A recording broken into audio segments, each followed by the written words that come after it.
šodien 7. maijs, šodien election. Daļas vidulējs, Happy Art saimnieks.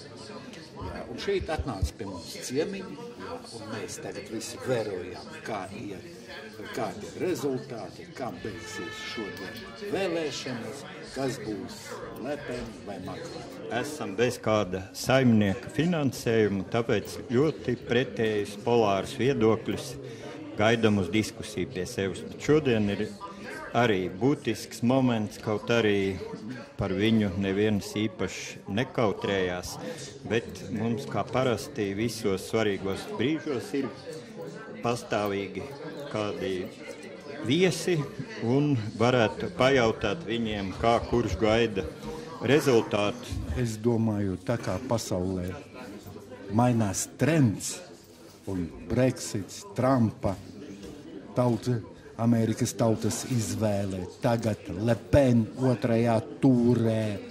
Ja, tas nozīmē, ka Eiropu, ka pasauli gaida izmaiņas. Tā ir ļoti kvalificēta, ļoti strateģiski domājoša politiķa, un šajās Francijas vēlēšanās būtībā izvēle bija tāda, ka vai nu balsot par Macronu, kas piedāvā vairāk eiro integrācijas, tādā veidā, kādā šī eiro integrācija notiek tagad, vai arī balsot par Marinu Le Penu, kura piedāvāja vairāk Francijas, vairāk tās Francijas, ko mēs pazīstam kā franču kultūru, franču mākslu, franču vēsturi. Tā ir Parīze, kas ir tīra Parīze, nevis arābu Parīze, un Parīze, kurā pats francūzis jūtās komfortabli. Jā, tas viss atkarīgs tikai no mums. Jā, tas nekādā ziņā neizbaido. Teiksim, Franči gribēs iedot savas tehnoloģijas, un mēs šeit viņus komercializēsim, jā, ar lielu prieku. Jā, bet politiski nē. Jebkuri procesi, kas notiek pasaulē vēl jau vairāk Eiropā, mūs ietekmē.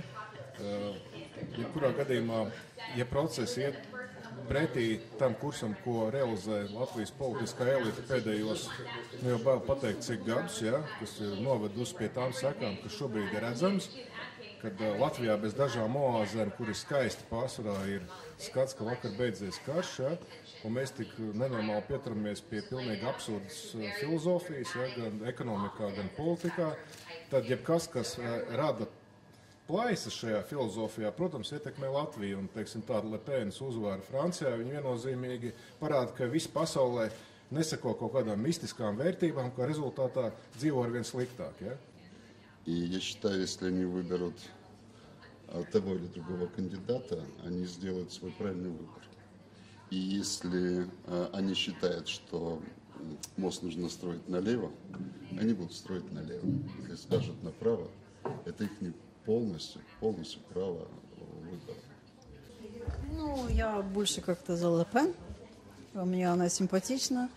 Потом я всегда считаю, что женщина – это хозяйка, и она должна навести порядок. Мне нравится ее позиция, и я с ней согласна абсолютно.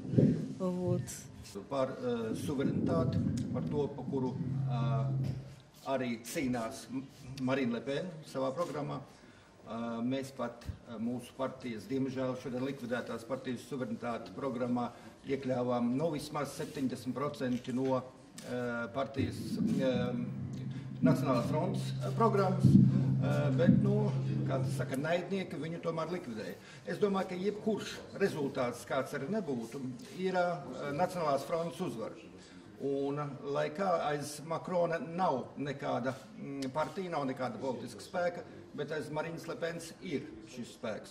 Un, ja mēs nezinām, drīzāk mēs zinām, ka nekas labs nav gaidāms no, ja nāks pie varas Francijā Macrons, tad ne tikai Francija, bet visu Eiropu gaida 4 nākošie degradācijas gadi. Es uzskatu to, ka faktiski Eiropa zināmā mērā stagnē no šīs te imigrācijas politikas, kuru faktiski diktē tomēr Vācija, un tāpēc cilvēki vēlas pārmaiņas, un tām dēļ tieši arī viena ļoti liela daļa Francijas tautas vienkārši sliecas uz radikālām pārmaiņām, un tieši tāpēc tas tā ir. Šī gadījumā es domāju, ka Francijas tauta izvēlēsies pareizo izvēli. Es domāju, ka mēs visi jūtam, kurā pusē es esmu. Нужно, наверное, думать перед тем, как мы привозим кого-то в Европу, а Европа у нас является в основной. Это у нас здесь же все думают, уровень, психология пошла именно. Mana prognoze, ka tomēr Francija vēl nav gatava Le Pen idejām.